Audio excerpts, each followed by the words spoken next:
அப்போ ஆபத்து காலத்தில் சோர்ந்து போனால் உன் பலன் குறுகினாரு. அப்போ என்ன செய்யணும்? ஆபத்து காலத்தில் சோர்ந்து போகக்கூடாது, தைரியமாக நிற்கணும்.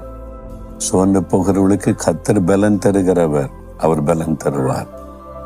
ஆபத்து காலம், கொரோனா காலம் ஆபத்து வந்ததில் உலகம் எங்கிலும் பெரும்பாலான மக்கள் மறிக்கிறதுக்கு என்ன காரணம் தெரியுமா? கொரோனா என்கிற வைரஸ் அல்ல, அதில் செத்தவங்க கொஞ்சம் பேர், பயத்தில் செத்தவங்க தான் அதிகம் என்று கணக்கெடுத்து சொல்கிறாங்க. பயம், ஐயோ சிலருக்கு அந்த நோய் கிருமியை தாக்கலை, இறந்துட்டாங்க, தற்கொலை பண்ணிட்டாங்க பயந்து. ஒரு ஆபத்தான சூழ்நிலை வருது, சோர்ந்து போயிடுறாங்க. சிலரால் அந்த ஆபத்தை ஃபேஸ் பண்ண முடிவதில்லை. எக்ஸாம் வந்துட்டாலே சிலர் சிக்காயிருவாங்க பார்த்தீங்களா, அதை ஃபேஸ் பண்ணக்கூடிய தைரியம் இல்லை. ஒரு பிரச்சனை வந்துட்டாலே சிலர் அவ்வளோதான் முடிஞ்சுன்னு சோர்ந்து போயிடுவாங்க. ஆபத்து காலத்தில் சொந்து போகாத. அப்போ என்ன செய்யறது? தாவீதுக்கு ஒரு ஆபத்து காலம் வந்தது.